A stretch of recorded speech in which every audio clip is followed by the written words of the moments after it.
Morning. I don't know why I'm doing this one, but maybe this will help somebody else. This is one of them mornings where I get up, I'm hurting,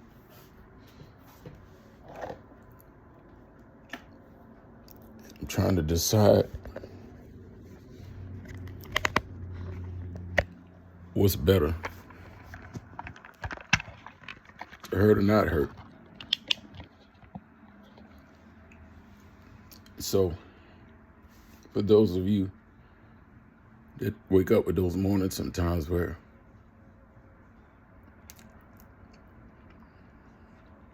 you feel like the why me,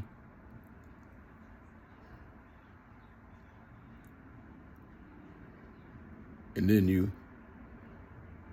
understand the why not you, but the way you really feel is F both of that. Because when you're in it, sometimes wonder if anybody really understands.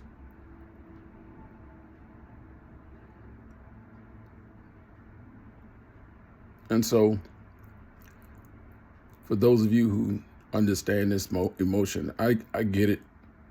I know what it's like when you feel alone.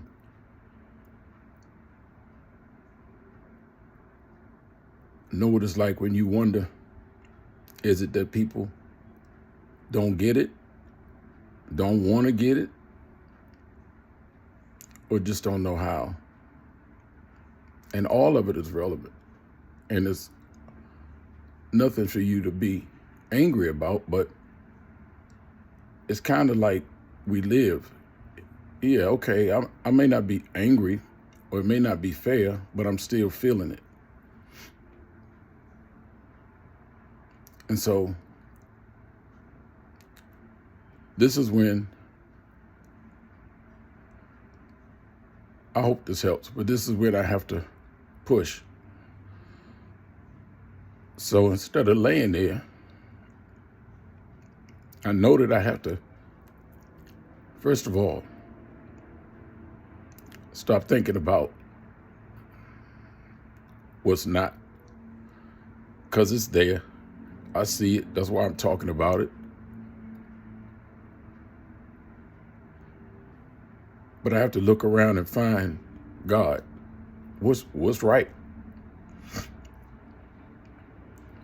And start focusing on that. Again, not negating that the negative is in my space. It's just that I choose this time to avoid and focus on what is. So the first thing is I say, hey man, you're alive. And you used to tell people that every time you open your eyes, that means God giving you a second chance. So what about you? Okay, you got me. So I sat up. Then I looked at the wall. And on the other side of that wall, was something I care about more than myself. So I wouldn't want my son to have that kind of pain. So I got to get up. But just sitting up wasn't enough. So my therapist said, change positions. So I stood up. And even though that was painful to stand up, I said, man, go walk. So I just walked to the kitchen. My goal is I have to get out of that spiral. And I know that. That's one of the techniques. Put on some music, wash your face, get some water. I'm going to do all of that. I just want you to know, not necessarily for me, but for others,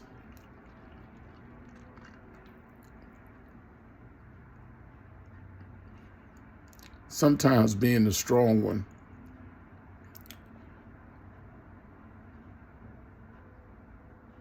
is your worst attribute. Sometimes it's overwhelming. And it's like you just expect it to be strong. And I get it. And again, I'm not talking for me because I was prepped for this.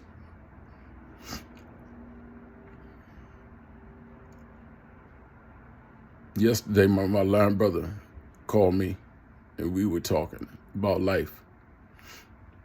And we were reflecting on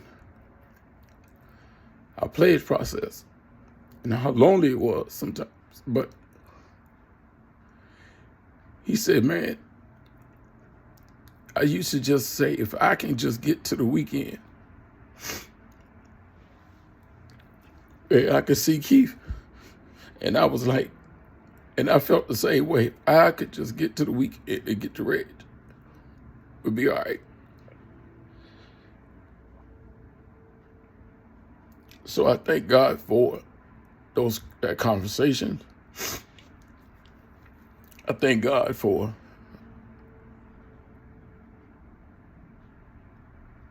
the old text messages that I'm finding that I didn't see, where people have reached out a long time ago.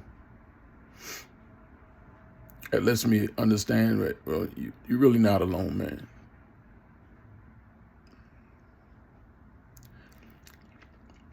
So my rule is, if I'm going to identify 5 negative things, I have to make myself find one grateful thing.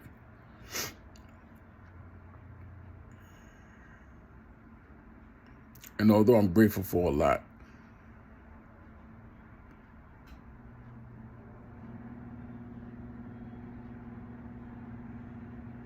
I'm grateful that I'm still here.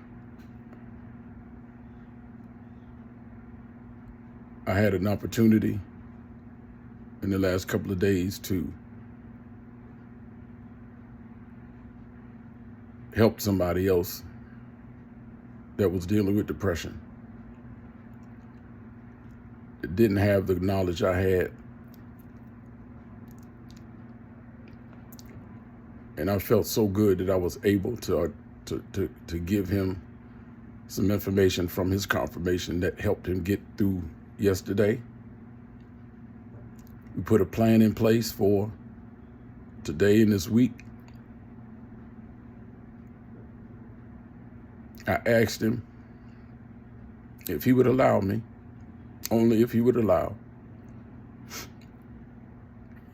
I will be there for him. I will give him a platform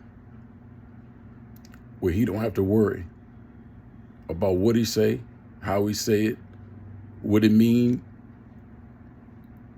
Is it going to get out? Am I going to be judged? Not here. Not here. You say it.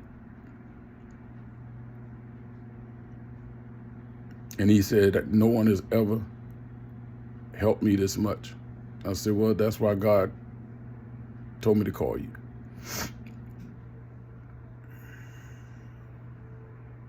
It's those kind of ministry moments that makes it all worthwhile.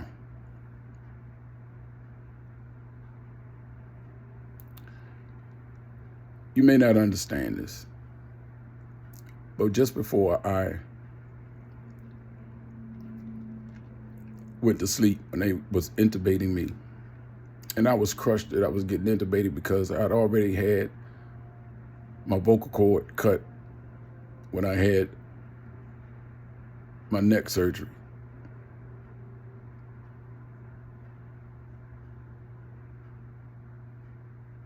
I was worried about the damage of a trach and would I ever sing again. But as I was laying there and I gave it over to God, I had a vision where I had a mustard seed in my hand. And I just threw it over my head, and it landed in this river. And then I felt like I was floating down the river, and I couldn't understand what that meant. But I felt this love that was flowing, and I was angry about it because I knew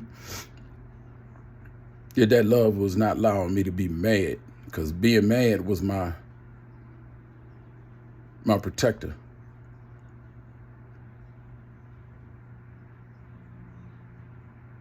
If I could bark loud enough, I could ward off the fear of being hurt emotionally, because I wasn't necessarily afraid of physical hurt, because I'll deal with that. Because once I think you disrespecting me, I'm in another place. But all that got wiped away. So I won't go into all the details, but later on, I kept trying to ask God what and why. What does that mean? And he made it clear to me. And I don't like this assignment. But he said, I want people to see my love flow through you like the river of living water. And I was like, come on, God. You know I don't want to deal with people. I'm just sick of people. I want to get away from people. But I know I got to deal with them. And he said, that's not about you. It's about them.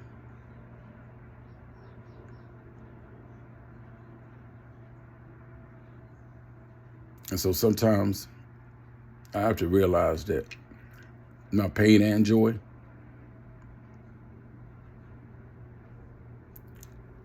is a testament of the glory of God.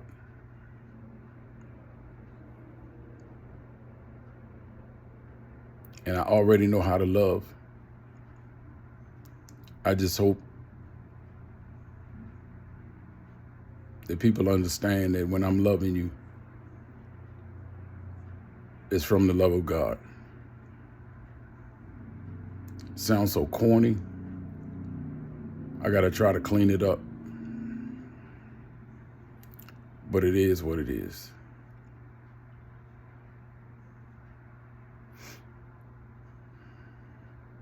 Look, man. People out there hurting. So check on your folk. And stop this dumb shit of, or call me if you need me. Look, there's so much you can do without them calling you. Whether it's send a text and say, I'm thinking about you.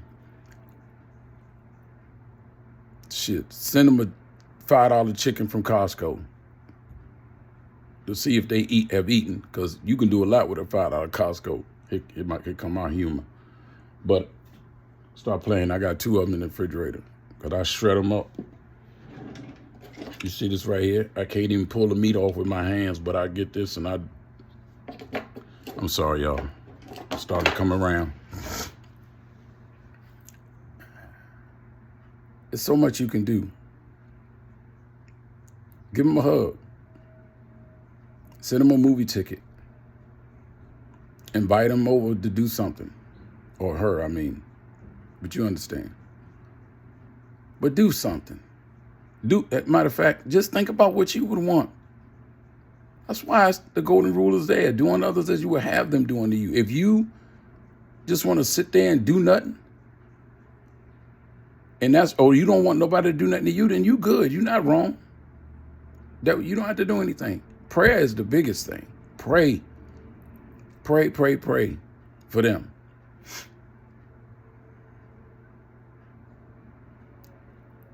But just don't leave them.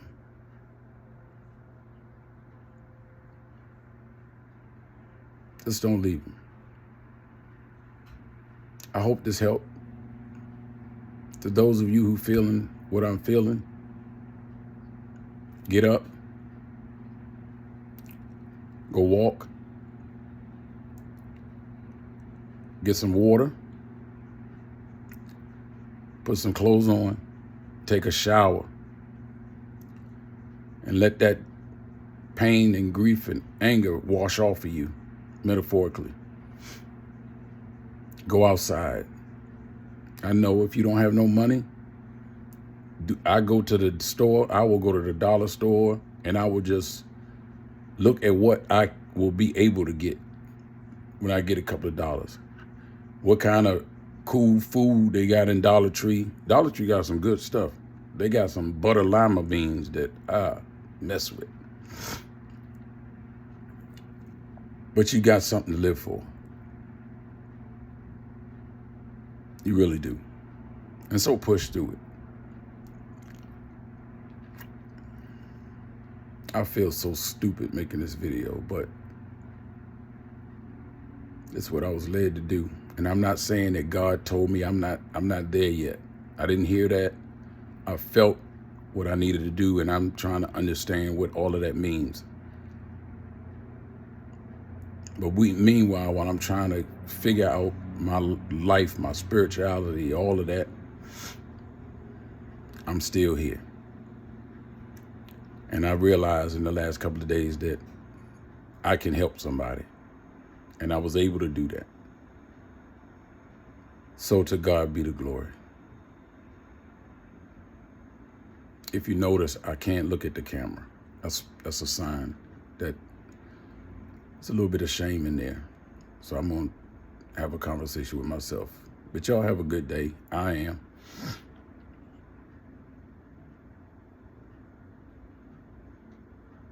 I'm so glad to be able to talk to my Aunt Shirley yesterday. She's like my she's like a mother to me on Daddy's side, and my Aunt Penny is like a mother on my mom's side. And they both are here. So I try to keep them posted.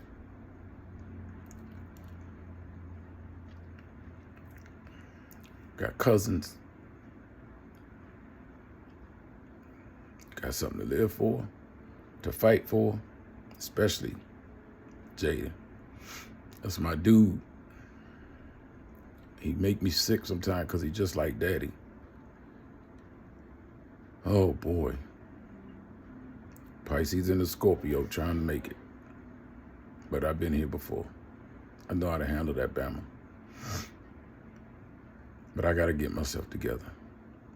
Because when I go outside to go to the store, I got to put on one of my masks and get in one of my roles and smile and all that. I'm gone.